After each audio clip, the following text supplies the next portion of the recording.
आज हा लेख वाचला, मनाला अगदी स्पर्श करून गेला.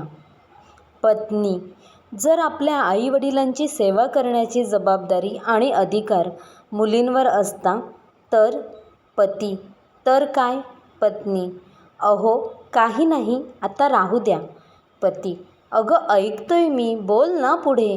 पत्नी जर आईवडिलांची सेवा करण्याचा हक्क मुलींना दिला असता तर या देशात वृद्धाश्रम नावाचा शब्दच संपुष्टात आला नसता. पती का? पत्नी कारण या देशात एकही वृद्धाश्रम राहिला नसता.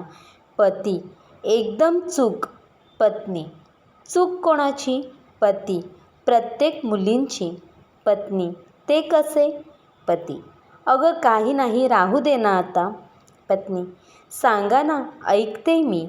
पती जर प्रत्येक मुली लग्न झाल्यानंतर आपल्या सासरलाच माहेर समजून व तसेच आपल्या सासू सासऱ्यांना आपल्या आईवडील समजून दोन शब्द प्रेमाचे बोलून त्यांच्याशी हसून खेळून राहिल्या असत्या तर देशात काय पूर्ण जग फिरलं तरीही एक वृद्धाश्रम दिसला नसता.